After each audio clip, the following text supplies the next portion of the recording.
welcome to Invictus Motors. We've got this gorgeous Porsche 911. These are incredibly rare because this is the 997.2. It's the last of the truly Porsche by Porsche.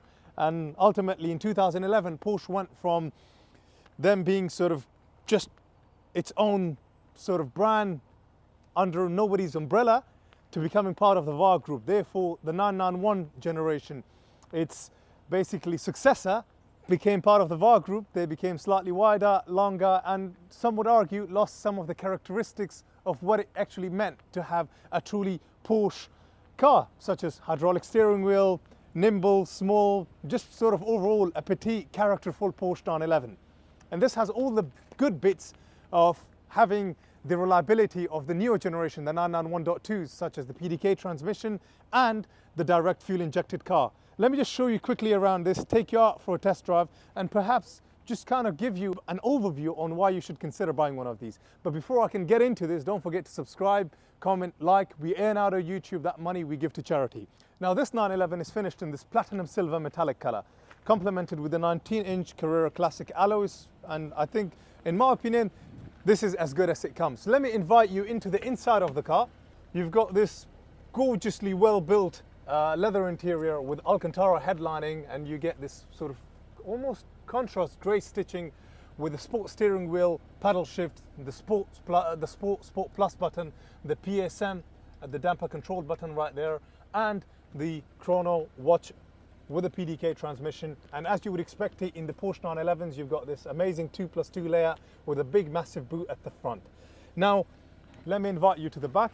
This generation of the Porsche 911, some might say, doesn't really differ much from the predecessor, which was the 997.1. Well, the rear bumper has been redesigned. The rear lights, they are LED, they've also been redesigned. But where the big massive change is under the bonnet. This is now direct fuel injection system.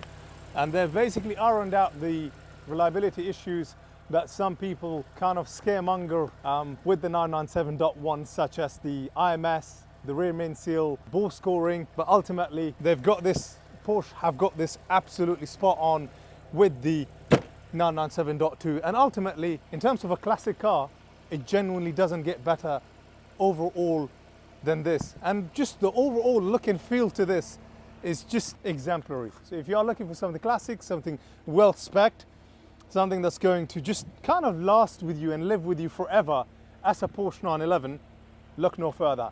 And what ultimately makes these incredibly rare is that these were built around the recession time, sort of 2008 to 2011.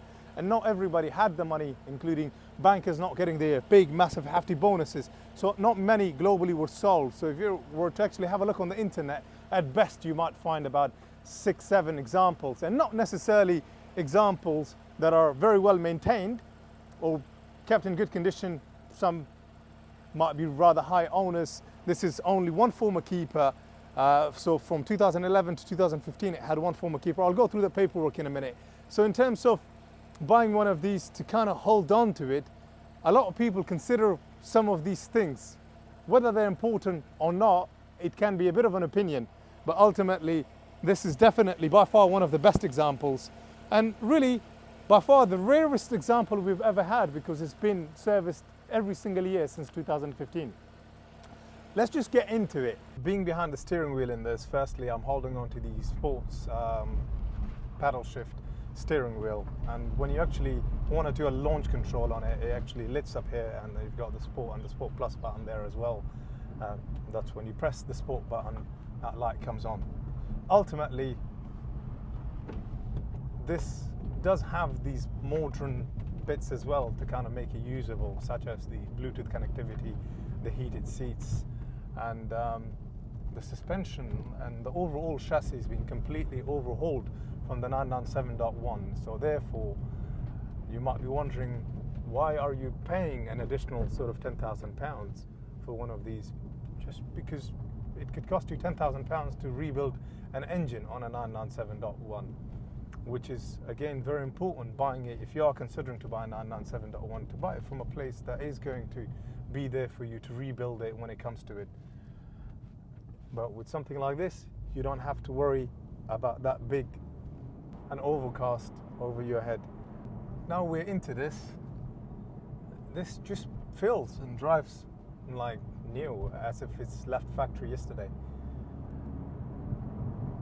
And I'm just going to take it through its spaces a little bit as well.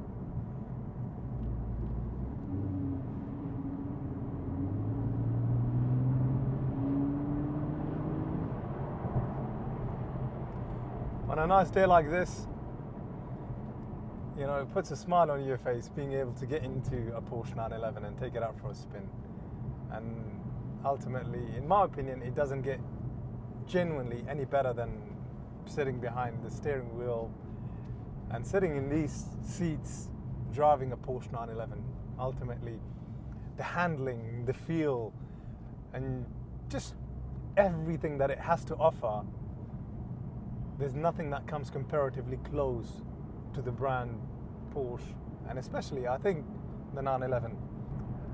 Now, performance-wise, this has got the 3.8 litre naturally aspirated engine that produces 385 brake horsepower. From its predecessor, the 997.1, that was about 350 brake horsepower. Torque-wise, it produces 420 Newton meters of torque, and a similar line of torque with the Porsche 991, its successor, that was launched in 2011 and up until 2015. And top speed wise, you're looking at 186 miles per hour as its top speed, and the 0 to 62 miles per hour is possible in 4.3 seconds. And if we were to just press that sports button, the Porsche active suspension management system, which is the damper control, automatically kicks in. The suspension just stiffens. And just the sound of it, it is really something to cherish, to enjoy. And right now I'm just taking this lay-by and just coming at it at a bit of speed, having those back wheels spin out at me a little bit. I mean, what a pleasure to drive this. And the traction control, the Porsche traction control system really kind of takes care of it and gets involved with a bit of correction. And I don't know how else to tell you that when I see one of these being offered to us as a business, I am like a little kid, hot in my heels and just wanting to go there and pay for it and just drive it away, because it's just that excitement. And when I'm actually reviewing these are both to actually, if you've got some money and you've done well in life and you're thinking of getting something like this, don't hold yourself back. Get out there and kind of enjoy life whilst one can, whilst you've got the health. Whether you buying this example that's literally come in stock today, and this video is going to go up live in a couple of days time, and this car have already been offered to a friend of mine that's been looking for a Porsche 911 for some time. But there's no better way to say it, is don't hold back on your happiness. And ultimately I feel like I'm doing the best job in the world out there, driving these, reviewing these for you guys out there. And you know, I really appreciate all the feedback and all the sometimes advice, because I might make little mistakes, and all the little corrections that you guys make. So it goes a long way. In terms of paperwork, let me just show you this part here. The first owner actually acquired it on 23/10/2011, and then it basically went to its second keeper that's had it from 23/05/2015. He's essentially had it from when it was less than 4 years old. And this is the really truly impressive part of it. First serviced, done in 2013, because these are serviceable every 2 years or 20,000 miles at 12,000 miles at Porsche Center Reading. And then after that, it's been serviced every single year. Paragon Porsche in 2015, 2016, 2017, 2018, 2019, 2020, 2021, 2022, 2023. And if you want something with minimal fuss, with minimal effort to actually maintain it and look after it, it's had the major service done, the spark plugs, the drive belt replaced, and guess what? The PDK service done. And all in all, you're probably looking at least £3,500 to £4,000 doing all these kind of major components as a retail person out there somewhere. And what better way to actually get into Porsche ownership, including the fact that the brake fluid's been all replaced as well. And all of this, no less than, I think, 400 miles. So if you want a car that's gonna stay there nicely in your garage to take out on the weekends, or a car that you want to drive every day, something with minimal fuss, something that you're going to just kind of enjoy and not have to worry about the maintenance upkeep of it, it's this. Thank you very much, my friend, for watching that video. Watching this video, don't forget to subscribe, like, and see you next time. Bye-bye.